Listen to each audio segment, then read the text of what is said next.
Hello, everybody. This is the second chapter of Canterville Ghost, so I am going to read it out. The storm raised fires. क्या लिखा यार? Fiercely all that night, but nothing of particular note occurred. The next morning, however, when they come down to breakfast, they found the terrible stain of blood once again on the floor. I don't think it can be the fault of the Paragon detergent, said Washington. For I have tried it with everything, it must be the ghost. He accordingly rubbed out the stain a second time, but the second morning it appeared again. The third morning also it was there, though the library had been locked up at night by Mr. Otis himself, and the key carried upstairs. The whole family were now quite interested. Mr. Otis began to suspect that he had been too dogmatic in his denial of the existence of ghosts. Mrs. Otis expressed her intention of joining the Psychical Society, and Washington prepared a long letter to Messrs. Meyer and Podmore on the subject of the permanence of sanguineous stains when connected with crime. The night all doubt about the objective existence of phantasmata were removed forever. The day had been warm and sunny, and in the cool of the evening the whole family went out to drive. They did not return home till 9 o'clock. When they had a light supper, the conversation in no way turned upon ghosts, so there were not even those primary conditions of respective expectation which so often precede the presentation of physical phenomenon. The subjects discussed, as I have since learned from Mr. Otis, were merely such as from the ordinary conversation of cultural American of the better class.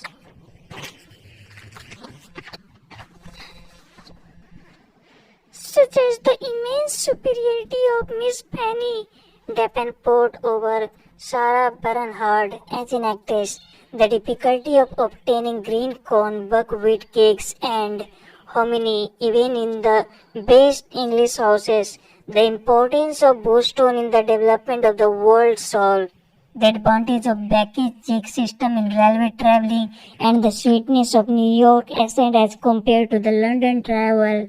No mention at all was made at the supernatural, not was Sir Simon de Canterville alluded to in the way. At 11 o'clock the family retired, and by 1:30 all the lights were out. Some time after, Mr. Otis was awakened by a curious noise in the corridor outside his room. It sounded like the clank of metal and seemed to be coming nearer every moment. He got up at once, struck a match and looked at the time. It was exactly 1 o'clock. He was quite calm. He felt his pulse, which was not at all feverish. The strange noise still continued, and with it he heard distinctly the sound of footsteps. He put on his slippers, took a small oblong pill out of his dressing case and opened the door. Right in front of him he saw in the wan moonlight an old man of terrible aspect. His eyes were as red as burning coals. Long grey hair fell over his shoulders in matted coils. His garments, which were of antique cut, were soiled and ragged, and from his wrists and ankles hung heavy manacles and rusty gyves.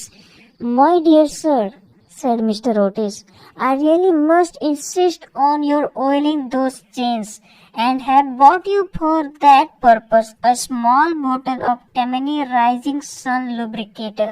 It is said to be completely efficacious upon one application, and there are several testimonials to that effect on the wrapper from some of our most eminent native divines.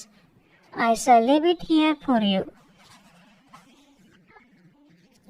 by the bedroom candles, and will be happy to supply you with more should you require it." With these words, the United States minister laid the bottle down on a marble table and closing his doors retired to rest. For a moment, the Canterville ghost stood quite motionless in natural indignation. Then, dashing the bottle violently upon the polished floor, he fled down the corridor, uttering hollow groans and emitting a ghastly green light. Just, however, as he reached the top of the great old staircase, a door was flung open. Two little white-robed figures appeared and a large pillow whisked past his head. There were evidently no time to be lost, so hastily adapting the fourth dimension of space as a means of escape, he vanished through the wainscoting and the house became quite quiet. On reaching a small secret chamber in the left wing, he leaned up against a moonbeam to recover his breath. He began to try and realize his position. Never in a brilliant and uninterrupted career of 300 years had he been so grossly insulted. He thought of the dowager duchess whom he had frightened into a fit as she stood before the glass in her lace and diamonds of the poor housemaid who had gone up into hysterics when he merely grinned at them through the curtains of one of the spare bedrooms of the rector of the parish, whose candle he had blown out as he was coming late one night from the library, and who had been under the care of Sir William Gull ever since, a perfect matron to nervous disorder, and of old Madame de Tremblay, who having wakened up one morning early and sick a skeleton seated in an armchair by the fire reading her diary, has been confined to her bed for 6 weeks with an attack of brain fever, and on her recovery had become reconciled to the church and broken off her connection with the notorious catechic Monsieur de Voltaire. He remembered the terrible night when the weak Lord Canterville was found choking in his dressing room with the nave of diamonds halfway down.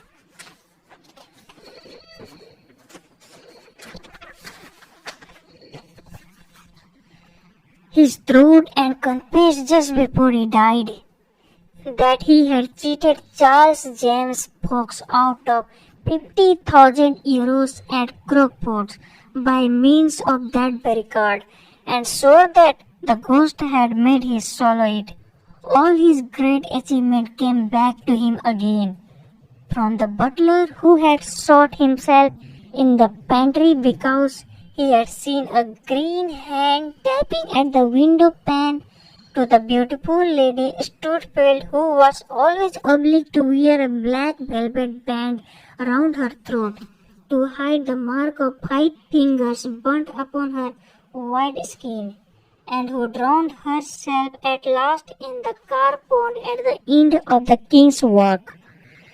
With the enthusiastic egotism of the true artist, he went over his most celebrated performance and smiled bitterly to himself as he recalled to mind his last appearance as Red Ribbon or the Strangled Bed, his debut as a gaunt Gibeon, the Bloodsucker of Bexley Moor, and the Furor.